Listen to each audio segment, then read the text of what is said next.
We've all got our addictions. We've all got our routine. Mine is to wake up, get caffeine, and go online. A little bit on a desktop, a bit on my phone. Over the morning, I give away gigabytes of information about myself, and I give it without being asked. This is my name.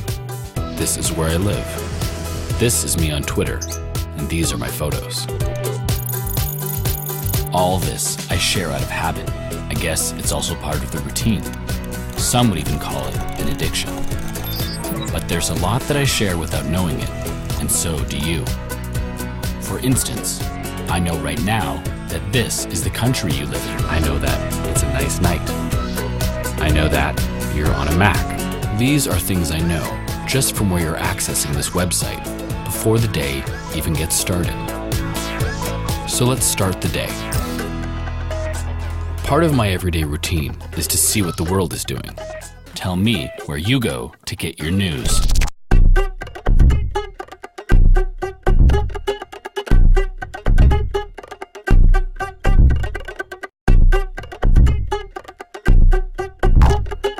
The blue dot that you're seeing represents the site you are visiting right now.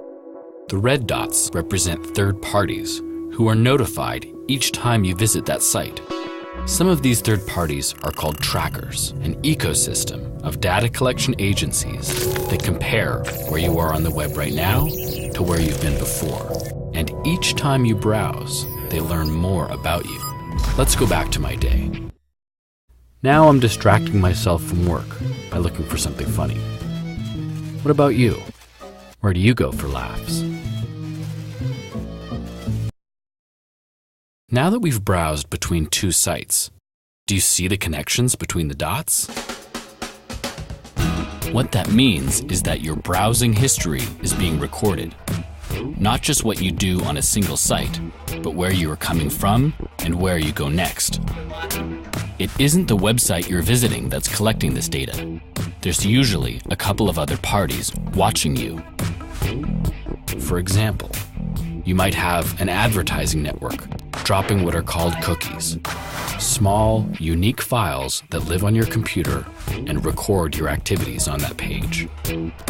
When you visit another site on the same ad network, the ad network begins to build your profile. They can then sell this information to anyone who might want to speak, sell, or present directly to you.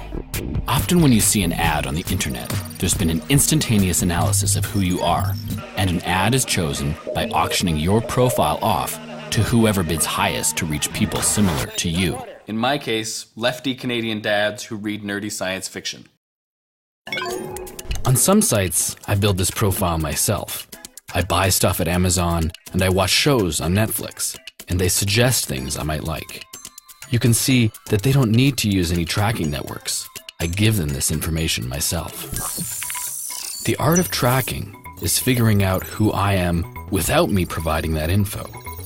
If you're getting great news or funny videos without paying, odds are someone is paying for your attention. At this point, you might be asking, shouldn't I be happy that I'm not seeing ads, search results, and social network feeds targeted at conservative voters in Texas? The web is great at showing me what I want, but if we each see something personal, how can we be equal? Maybe you wonder if you should be concerned at all that what you do online is tracked. If we have nothing to hide, who cares who is watching? It's no longer about you. It's about how what you put out there affects everybody else. When you become a part of this system of data, your data is used to judge other people. Your data is used to assert power over other people. Your data is used to connect you to other people, but you become a comparison for all of these other people who are constantly surveilled under the suspicion that they may do something wrong. Move away from the silly cat videos you're resharing and the perfect life you share online, our greatest moment, our best meal. Here's our kid doing something great, but we don't share the sad parts of our lives. We don't share the disappointments. We don't share the parts where we get caught in a lie, or the parts where we, are gluttonous. We don't share that. And imagine if you were forced to share that, right? We don't want that. People are so capricious about their digital selves. Oh, my digital identity, it lives out in the cloud. But your digital self is linked to a real person, and you only have one. So you should protect it. I think there may be companies that desperately want us to give up as much information as possible because they are so bought into the surveillance economy that they need privacy to be dead. People making the web every day encourage us to share more, buy more, click more, like more, and then sell information about what we do. Every day, the technology to do this gets better and easier, and the amount of money being made from our data increases.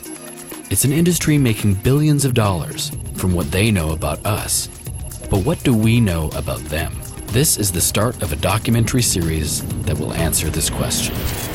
If you share data with us, we'll show you what the web knows about you. Let's track the trackers together.